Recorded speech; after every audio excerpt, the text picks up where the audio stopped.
चलो, तो last lecture में हमने क्या पढ़ा था? मॉलिक्युलरिटी पढ़ा था, right?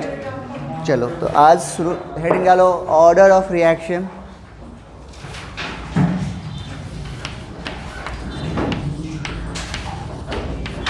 Order of reaction, order of reaction ये क्या है? ये रेट लॉ एक्सप्रेशन हम लोग लिखे थे, लॉ ऑफ मास एक्शन पढ़ा था, उसको एक वो एक्सप्रेशन लिखना है और उस एक्सप्रेशन में कॉन्सेंट्रेशन के ऊपर जो पावर होता है ना, उसको सम कर देना है, वही क्या हो जाता है? Order of reaction. अब इससे सोचो तो क्या वो रेट लॉ एक्सप्रेशन हम लोग किसके लिए लिखते हैं? एलिमेंट्री के लिए। इसका मतलब ये हो गया कि ऑर्डर हम एलिमेंट्री रिएक्शन के लिए हम लोग डायरेक्ट निकाल सकते हैं, वो एक्सप्रेशन लिखेंगे निकाल देंगे, लेकिन कम्प्लेक्स के लिए वो नहीं लिख सकते, तब हमें क्या करना पड़ेगा वो आगे हम बताएंगे। फिलहाल आप इसका डिफिनेशन लिखो, sum of power of concentration terms, sum of power of concentration terms in rate law expression is called order of reaction. Order of reaction लिखो लिखो, हम तो देख रहे हैं थोड़ा सा, तुम लोग को फिर भेजना भी है ना, जो नहीं आते उनको भी मिलना है ना। क्या है ये? Sum of power of concentration terms in rate law expression, ये क्या कहलाता है? Order of reaction. ओके, चलो नोट करके कुछ पॉइंट लिखोगे। मॉलिक्युलरिटी कैसा कंसेप्ट था? थ्योरेटिकल। इसके बारे में लिखोगे पहला पॉइंट, एक्सपेरिमेंटल कंसेप्ट। नोट करके एक्सपेरिमेंटल कंसेप्ट, फर्स्ट पॉइंट। दूसरा, वो क्या नेगेटिव था मॉलिक्युलरिटी? नहीं, ये कैन बी, वो जीरो नहीं था, ज़ीरो होगा। वो फ्रैक्शन नहीं था, ये फ्रैक्शन होगा। वो नेगेटिव नहीं था, ये नेगेटिव होगा। बट वो इनफाइनाइट नहीं था, ये भी इनफाइनाइट नहीं होगा।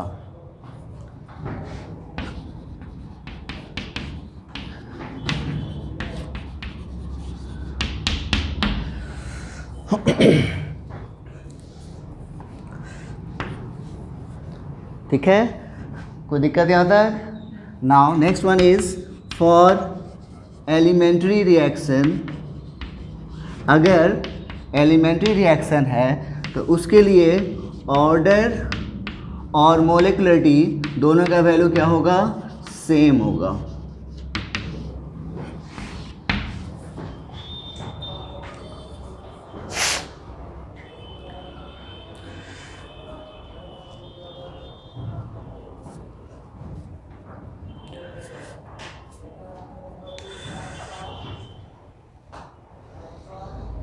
ये तीन जो पॉइंट हमें लिखाए हैं ये ऑब्जेक्टिव है, ठीक है? हाँ, अब आइए, अब लिखना थोड़ा बंद करो, अब देखो कुछ।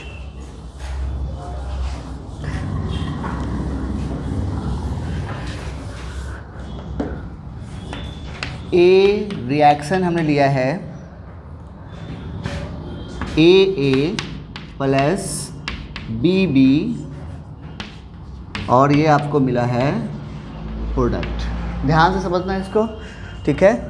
हम इसके लिए रेट लॉ एक्सप्रेशन लिख रहे हैं, तो रेट बराबर हम क्या लिखेंगे? कंसंट्रेशन ऑफ का प्रोडक्ट, यहाँ पर किसका आएगा? कंसंट्रेशन ऑफ ए और कंसंट्रेशन ऑफ बी। अब इसके पावर हम इसका स्टोइकोमेट्रिक कोएफिशिएंट देंगे, क्या देंगे? ए और स्मॉल बी। क्या फ़ायदा हुआ इतना हिंदी लिखा के? देखो तो मैंने हिंदी में क्या लिखा था, हमको पता था गलती होती है क्या यहाँ कहा गया है? इसीलिए वो लिखाया है क्योंकि वो बहुत पॉइंट का चीज़ है। वो यहाँ पर तो नहीं बोला गया कि ये रिएक्शन एलिमेंट्री है, तो हम ये लिख सकते हैं क्या? ये कॉफिशिएंट ये लिखेंगे, लेकिन ये कॉफिशिएंट हम यहाँ पे नहीं देंगे। तब यहाँ पे हम कुछ मान लेंगे। तो यहाँ पे हमने मान लिया है उसके पावर है m और इसका पावर है n। ठीक है, अब आइए, अगर इफ गिवन रिएक्शन, अगर दिया हुआ रिएक्शन क्या है? एलिमेंट्री है। अगर दिया हुआ रिएक्शन एलिमेंट्री है, तब m का वैल्यू जो है, ये m का वैल्यू किसके बराबर हो जाएगा? a के बराबर होगा, और n का वैल्यू b के बराबर। कब? जब ये एलिमेंट्री होगा। यहाँ तक नोट करो।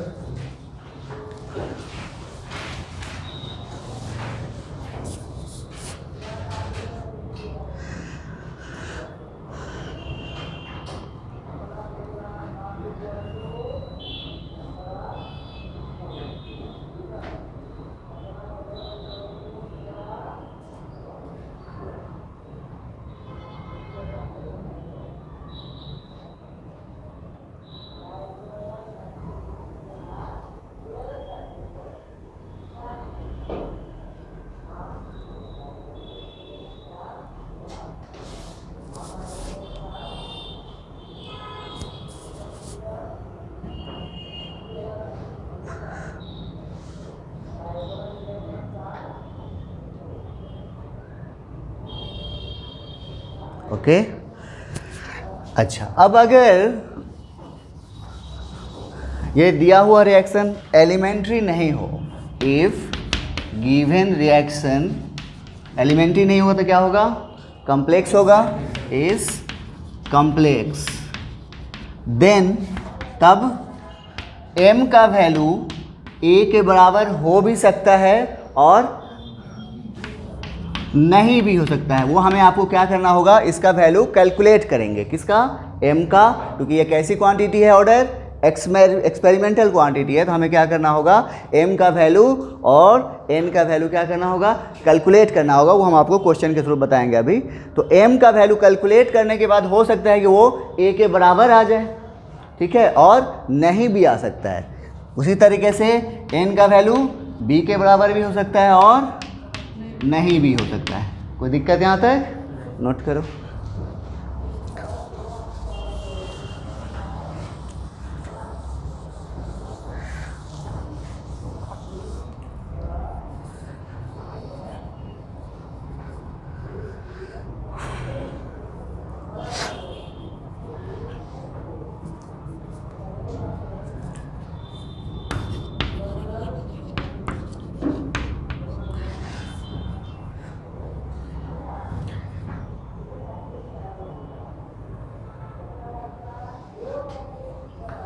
ठीक है, ठीक है यहाँ तक? ओके, अब m किसके पावर था? a के। अगर तो ये m किसका है? विथ रेस्पेक्ट टू, ये m ऑर्डर है किसके रेस्पेक्ट में? किसके ऊपर पावर है ये? a के ऊपर। तो ये m ऑर्डर है किसके रेस्पेक्ट में? a के रेस्पेक्ट में। और n किसके ऊपर है? b के। ये किसके रेस्पेक्ट में हो जाएगा? b के। ठीक है, और अगर हम ये मतलब a के रेस्पेक्ट में ऑर्डर कितना हो गया? m, b के रेस्पेक्ट में n, और ओवरऑल ऑर्डर की बात करेगा यानी पूरे रिएक्शन का, तब हम क्या करेंगे? दोनों को जोड़ देंगे। तो ओवरऑल ऑर्डर क्या हो जाएगा? m plus n। क्या मोलिकुलरिटी में ऐसा हुआ था? नहीं हुआ था, यहाँ पे होगा। नोट करो।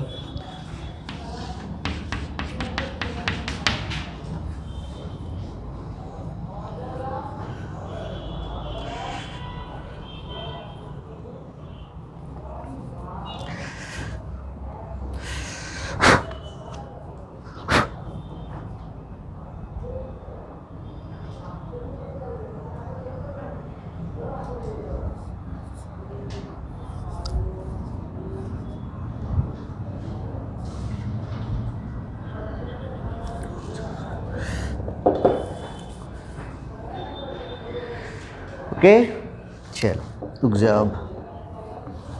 सबका हो गया?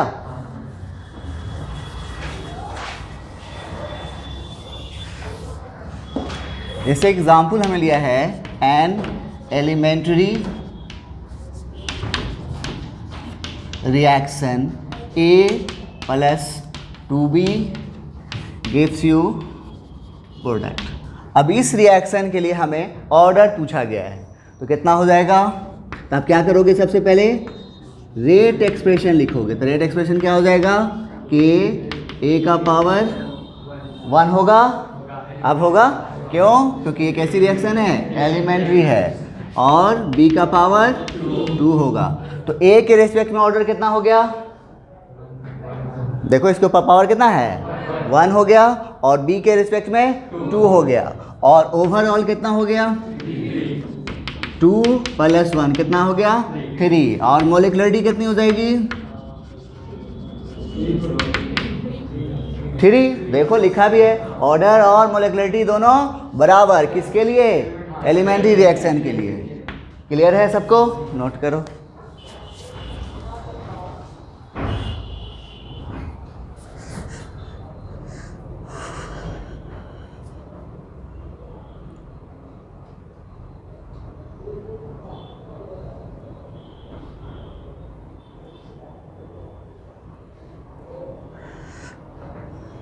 कमिंग संडे को, लेकिन अभी पता नहीं चल रहा है ना कि तुम लोग कब आओगे। तुम लोग का आज हो गया कौन? बुध हो गया।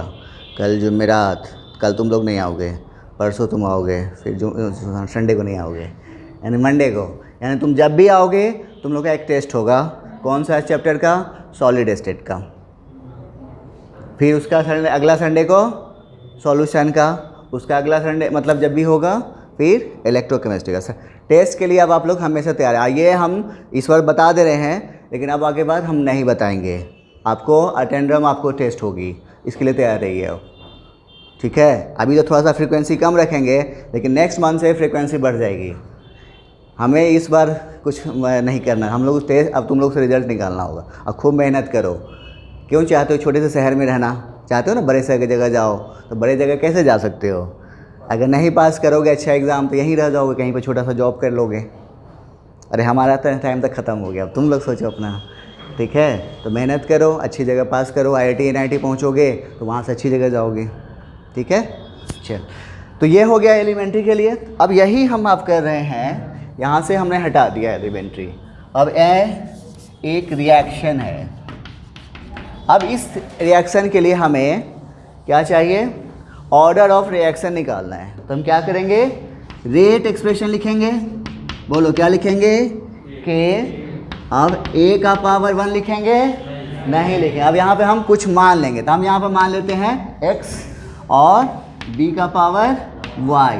अब इस x और y का वैल्यू हम क्या करेंगे? फाइंड करेंगे, और यहाँ पे पुट करेंगे। हमें वो क्या बता देगा? ऑर्डर बता देगा। लिखो, then find value of x and y experimentally for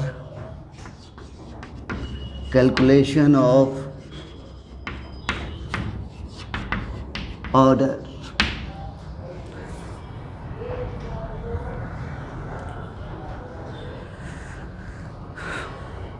और 11th का तो रिवाइज कर चुके होगे तुम लोग। हाँ, तो बीच बीच में 11th भी चलेगा, क्योंकि बहुत टाइम दिया है तुम लोगों को, ठीक है? चल जल्दी से नोट करो, एक क्वेश्चन लिखो।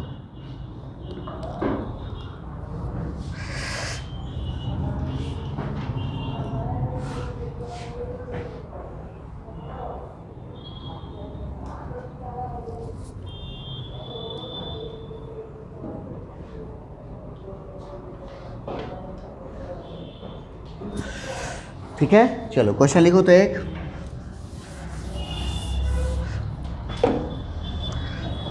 a reaction 2NO plus O2 2NO2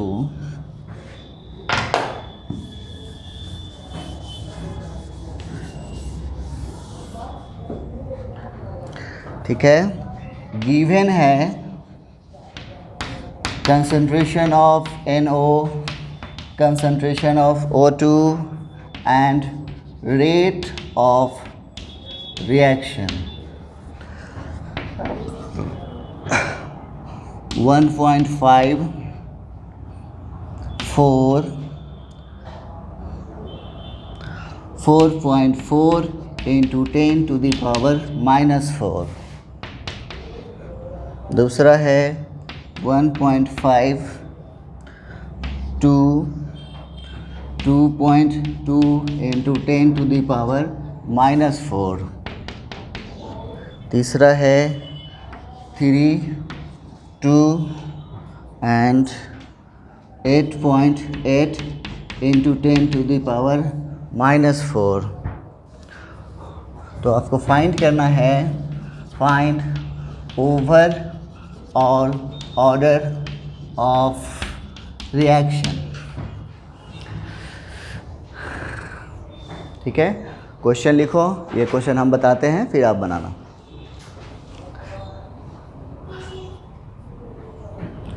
लिख लिया सबने? देखो अब तो ये रिएक्शन दिया हुआ है और हमें पूछा क्या है ऑर्डर। तो ऑर्डर निकालने के लिए हमें क्या करना होगा, रेट एक्सप्रेशन लिखना पड़ेगा। तो रेट एक्सप्रेशन कैसे लिखेंगे इसके लिए, तो यहाँ पे होगा रेट बराबर क्या होगा के उसका power sorry concentration of NO। Power हम 2 लेंगे क्या, नहीं लेंगे, हम क्या लेंगे यहाँ पे x या y, कुछ भी मान लो, और फिर O2 का पावर y। ठीक है, अब देखो तो इसका आपको वैल्यू दिया हुआ है, यहाँ पे NO का O2 का कंसंट्रेशन दिया है और रेट दिया है। तो आपको करना ये है किसी तरीके से दो इक्वेशन की, दो अननोन है, x और y निकालना है। तो ऐसा वैल्यू को चूज करो दो में से जिससे क्या होगा एक कट जाए। तो देखो ये दोनों बराबर है, ये दोनों अलग अलग है ना। तो हम क्या करेंगे, पहला बार लेंगे यहाँ पे इसका रेट लो, कितना है देखो 4.4 इंटू 10 टू द पावर -4, इसका 2.2 इंटू 10 टू द पावर -4। ठीक है, बराबर। चलो फिर यहाँ लिखो के पहला वाला NO का कंसंट्रेशन कितना है 1.5 का पावर क्या है x और 4 का पावर y। इसी तरह से फिर नीचे में आओ के 1.5 और 2 का पावर y, यही है। कट करो, देखो तो ये हो गया कट, ये हो गया कट, इधर कितना हुआ 2 और उधर ये भी कट गया, तो क्या आ गया 2 का पावर y। तो अब यहाँ पे कितना है 1, तो y का वैल्यू कितना आ गया 1 आ गया। क्लियर है सबको कैसे करोगे, तो इसी तरह से करके फिर आप लोग जल्दी से x का वैल्यू निकालो। तो x के लिए क्या करोगे, देखो अब इसमें से दो ऐसा लो कि ज़्यादा कैलकुलेशन, तुम चाहोगे तो ऐसे भी बन जाएगा, लेकिन ऐसा लो कि जल्दी कैलकुलेशन हो जाए। तो देखो ये दोनों सेम नज़र आ रहा है, हमें इसका निकालना है, तो ये दोनों वाला ले लो।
तो आया सबका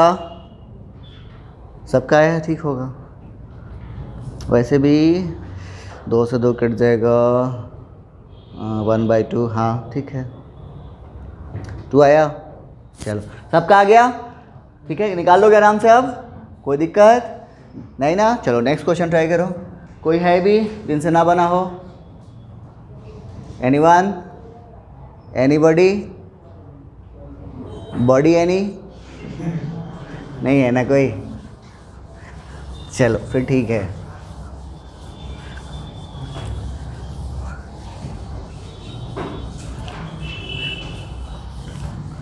चलो अगला क्वेश्चन लिखो। बस ऑर्डर निकालने वक्त ध्यान रखना यही है, रेट एक्सप्रेशन लिखने आना चाहिए, उसका वैल्यू के लिए वो क्या दिया रहेगा, एक्सपेरिमेंटल वैल्यू दिया रहता है ये। आइए आपको शायद यहाँ पे आपको प्रैक्टिकल करोगे तो उसमें भी होगा ये, ठीक है। चलो अगला क्वेश्चन लिखो तो, ए reaction 2A plus B gives you C, concentration of A, concentration of B and rate 0.1, 0.2 and 2 into 10 to the power minus 4, 0.2, 0.2, 1.6 into 10 to the power minus 3 and third 0.1, 0.4, 2 into 10 to the power minus 4. Find overall order.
पूरा final बताना है, overall order.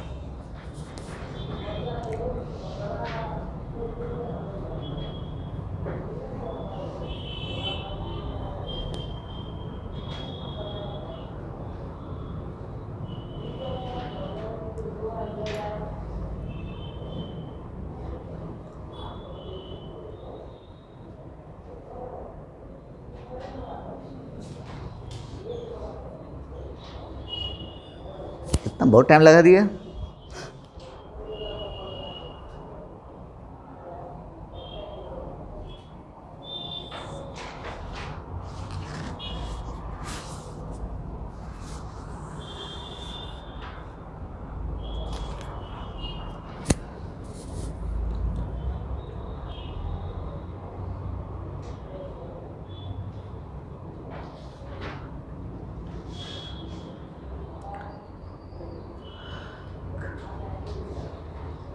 कहाँ फंस गए? इतना वक्त तो नहीं लगना चाहिए।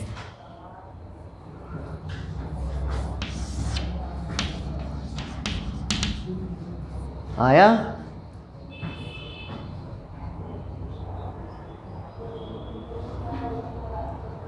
ये तो तुम लोग मौखिक बना सकते हो। देखो ये दोनों कट जाएगा, ये हो जाएगा 1/2 और ये हो जाएगा 1/8, है ना। यहाँ पर आप क्या करोगे, रेट 2 का पावर -4 और इसको 1.10 to the -4 है, ये पॉइंट उधर ले जाओ तो क्या हो जाएगा 16 गुने 10 का पावर -4। तो ये हो गया 16 गुने 10 का पावर -4 की। अब इसकी वैल्यू की बात करो तो 0.1 x और 0.2 y, फिर के 0.2 और 0.2, ये हो गया कट, ये कट, ये कट, ये कट, कितना आ गया 1/8 इधर 1/2 का पावर x इसको क्या लिख सकते हो, 1/2 का पावर 3 लिख सकते हैं ना। तो यहाँ पे हो गया 1/2, तो x का वैल्यू कितना आ गया 3। उसके बाद फिर आप इसका निकालना है। यहाँ तक किए हो सबने? चलो तो फिर अगला में कहाँ फंस गए? अगला देखो, अगला के लिए क्या करोगे, अब हमें ये निकालना है ना। तो ये दोनों देखो सेम है, तो ये वाला ये ले लो। तो क्या हो जाएगा देखो, तो 2 गुने 10 का पावर -4 और 2 गुने 10 का पावर -4। उसके बाद यहाँ पे है 0.1 x 0.2 y, सब देखोगे ये वाला। और नीचे में 0.1 x और 0.4 y। कहाँ फंसे हो तुम लोग? कट करो, ये हो गया कट, कितना आ गया 1 बराबर, ये हो गया कट, इधर कितना हो गया 1/2 का पावर y। यहीं पे फंस गए। तुम लोग मैथ के स्टूडेंट हो। बायो वाले कितने हैं यहाँ पे? अधिकतर अमाउंट में बायोलॉजी है। बायो वाले ने गलती किया तो प्रॉब्लम नहीं है, लेकिन मैथ वाले ने गलती किया है तो उसको अपना सर फोड़ना चाहिए। पता है ना, किसी भी चीज़ का पावर 0 क्या होता है 1 होता है। हमें क्या चाहिए 1/2 चाहिए, तो हम क्या करेंगे, यहाँ पर 1/2 लिखेंगे, इसका पावर 0 देंगे। अब क्या हो गया 1/2 का पावर y, तो देखो कितना आ गया 0 आ गया। यहीं आगे फंस गया ना। तो बायोलॉजी वाला फंसा तो हमें कोई दिक्कत नहीं है, लेकिन मैथ वाला फंसा है तो इससे बड़ी बेइज्जती की बात नहीं हो सकती। सही बात है ना, क्योंकि ये तो आना चाहिए, उन्हें तो आना चाहिए। क्योंकि बायो वाले जो है मैथ से स्विच करके बायोलॉजी में गए हैं, इसीलिए तो गए हैं। लेकिन हमने फिर भी आप लोगों को बहुत मैथ पढ़ाया है जी। पीरियोडिक यहाँ पे एटॉमिक स्ट्रक्चर में कितना ग्राफ वगैरह बताया, गैस स्टेट में ग्राफ सब बता दिया इतना सारा, और वो सब ग्राफ तुमको काम करेगा, फिजिक्स में भी काम आता होगा। अच्छा, ये तो आ गया ऐसे बाय कैलकुलेशन। अब थोड़ा सा इस पर ध्यान दो, कभी कभी ऐसा भी काम आ जाएगा। देखो गौर करो, ए का कॉन्सेंट्रेशन 0.1, बी का 0.2 और रेट 2 × 10⁻⁻⁴। देखो इधर, अब कॉन्सेंट्रेशन हमने क्या किया है, ए का चेंज किया, बी का सेम रखा, ए का चेंज किया, बी का सेम रखा, तो रेट पे क्या हुआ चेंज हुआ।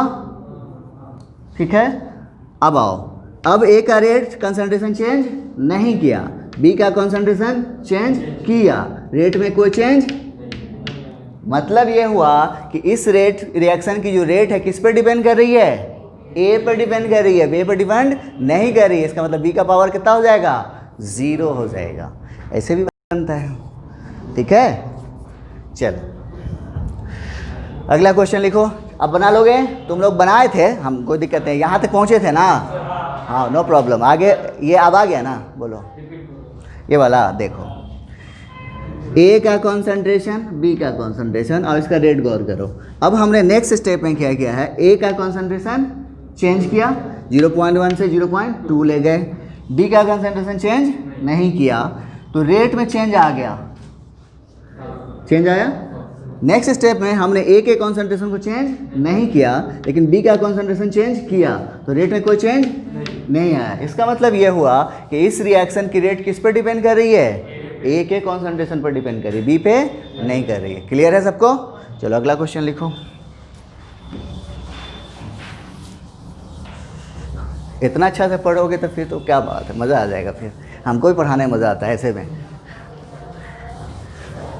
लेकिन साथ साथ अपना मेहनत करो, खुद क्वेश्चन खूब बनाओ, तब भी प्रैक्टिस अच्छी होगी। ठीक है, चलो अगला क्वेश्चन लिखो। कहाँ गया भाई? लिखो, ए reaction 2A + B gives you C + D. Initial concentration of A, initial concentration of B, initial rate of formation of C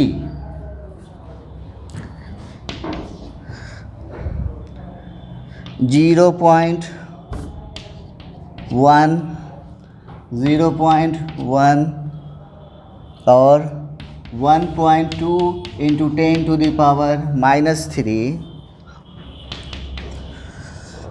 0.1, 0.2 and 1.2 into 10 to the power -3। तीसरा है 0.2, 0.1, 2.4 इंटू 10 टू द पावर -3। तो rate law for the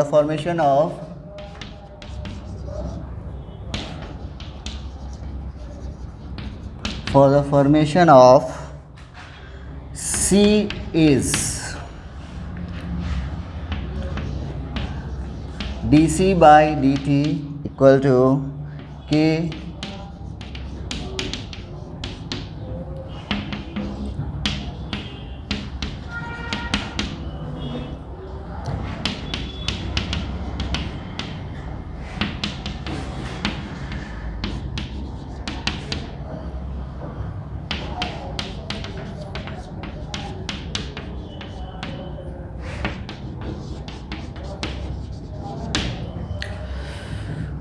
बना के वो जो है हमेशा use नहीं करना है। वो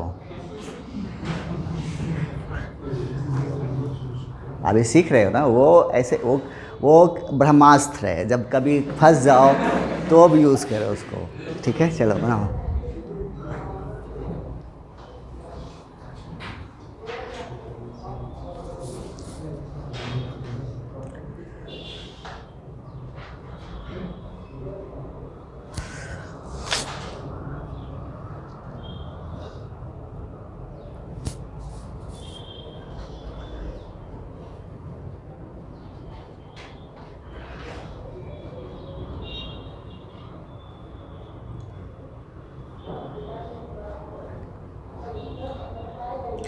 कर पाओगे?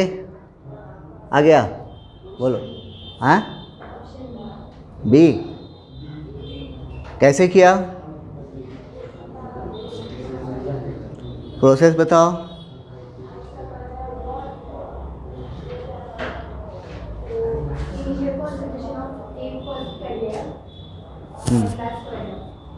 इन दोनों में तुमने एक्स वाई माना होगा, क्योंकि ये लिखने के लिए हमें क्या चाहिए? इन दोनों का वैल्यू निकालना होगा। ठीक है, लेकिन इसके लिए हमें रेट तो चाहिए ना, क्योंकि रेट एक्सप्रेशन लिखना है। तभी रेट कहाँ दिया है? रेट क्वेश्चन में दिया है? क्वेश्चन में तो रेट नहीं दिया है। क्वेश्चन में दिया हुआ है initial rate of formation of C. तो आपको शायद कुछ याद नहीं होगा, मैं फिर से रिवाइज करवा दे रहा हूँ। जब भी हमने आपको बताया था कि रेट एक्सप्रेशन लिखने वक्त कि जब भी इस टाइप का टर्म आए तो जो दिया हुआ रिएक्शन हो ना, उसका क्या करें? रेट एक्सप्रेशन लिखें। ये रिएक्शन है, इसका रेट एक्सप्रेशन लिखो तो अपने आप तुमको दिखेगा कुछ। मैंने बोला भी है कि जल्दी से लिखा करो, दिखने लगेगा।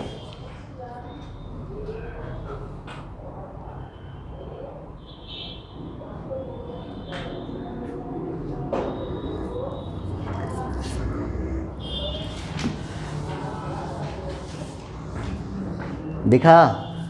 क्या होगा?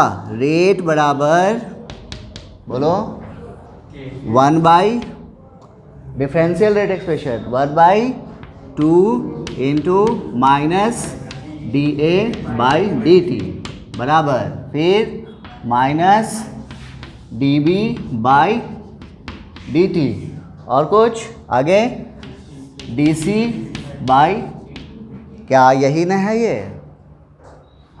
Initial rate of formation of C यही है। और ये किसके बराबर है? अगर बाय द वे इसी क्वेश्चन को थोड़ा सा चेंज करता हूँ मैं, ठीक है। अगर यहीं पर initial rate of formation of C ना देकर ए दिया होता तो तब आप क्या करते? रेट लेते, यहाँ से ये आ जाता इधर, ठीक है, इस क्वेश्चन को दूसरे तरीके से भी पूछा जा सकता है। यहाँ पे क्यों कि हमें ये वैल्यू सेम हो जा रहा है क्योंकि दोनों बराबर है, यहाँ पे कोई कोफिशिएंट नहीं है। लेकिन इसी क्वेश्चन में अगर यहाँ पर सी की जगह पे क्या कर दे, ए कर देता है, तब फिर आपको ये वैल्यू दिया हुआ है, हमें ये चाहिए, तो क्या होगा, इसके साथ मल्टीप्लाई हो जाएगा। यानी यहाँ पे ये सॉरी मल्टीप्लाई नहीं होगा, ये वैल्यू यहाँ रखोगे, 2 से भाग होगा, डिवाइड हो जाएगा। समझ में आ गया? कर लोगे ये वाला? थोड़ा भी डाउट फिर से समझा दें? हाँ देख, सबसे पहले हमें क्वेश्चन में इसका रेट ऑफ फॉर्मेशन दिया हुआ था, किसका? सी का। तो rate of formation, rate of disappearance, जिसको हम लोग अपीयरेंस बोलते हैं इसको, है ना। तो ये जब दिया रहे ये सब टर्म कभी भी आए, तो जो रिएक्शन दिया होगी जल्दी से ये एक्सप्रेशन लिखो। ये एक्सप्रेशन लिखने के बाद आपको कुछ दिखेगा। तो इस क्वेश्चन में आपको ये वैल्यू दिया हुआ है, ठीक है, और हमें ये एक्सप्रेशन लिखने के लिए क्या चाहिए? रेट चाहिए, है ना। तो रेट चाहिए तो हम क्या किए, रेट तो हमें यहाँ नज़र आ रहा है, इसका वैल्यू हमें चाहिए और ये हमें दिया हुआ है, तब ये दोनों वैल्यू क्या हो रहा है? बराबर आ रहा है। तो इसलिए हम ये वैल्यू डायरेक्ट लेके चल सकते हैं। लेकिन इसी क्वेश्चन में यहाँ पर हम सी हटाकर ए कर देते हैं अगर, तब फिर क्या हो जाएगा? तब आपको कौन सा वैल्यू दिया हुआ है? और यहाँ पर फॉर्मेशन नहीं होगा, यहाँ पर डिसअपियरेंस हो जाएगा, ठीक है। तो अब यहाँ पर तब ये वैल्यू यहाँ रखोगे और 2 से डिवाइड करोगे और तब वो आपका इसका रेट निकलेगा। कर लोगे? ठीक है, चलो ये आपका होमवर्क रहा। अगला क्वेश्चन लिखो।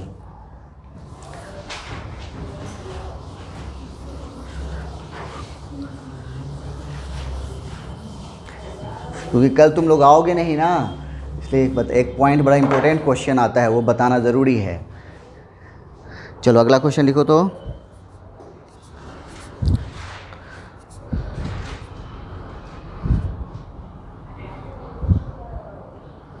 लिखो, for the reaction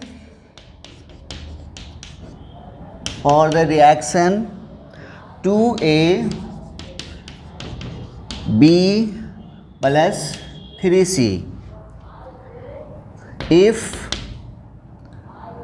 minus dA by dt equal to K1 A का power 2 dB by dt equal to K2 का पावर K2A का power 2 and DC by dt K3A का power 2।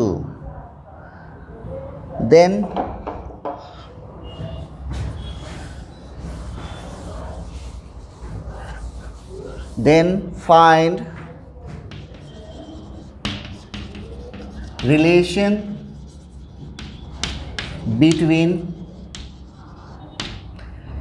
K1, K2 and K3। Option लिखना चाहो तो लिख सकते हो, K1 बराबर K2 बराबर K3। दूसरा है 2K1 बराबर K2 बराबर K3। 4K1 बराबर K2 बराबर 3K2 एंड हमें लगता है यहाँ पर K2 नहीं होगा, K3 होगा। क्वेश्चन में गलत लिख दिया है। K1 बाई 2 बराबर K2 बराबर K3 by 3।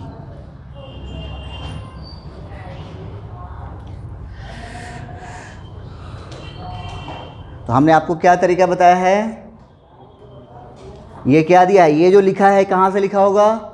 Law of mass action से, और ये डिफरेंशियल रेट एक्सप्रेशन से। इसका मतलब दोनों में क्या कर रहा है? रिलेशन कर रहा है ना। तो हमने आपको क्या बताया है, जब भी इस तरह की टर्मिनोलॉजी आ जाए आप क्या करेंगे? दिए हुए रिएक्शन का रेट एक्सप्रेशन लिखेंगे। तो लिखो जल्दी से, इसका देखो तो,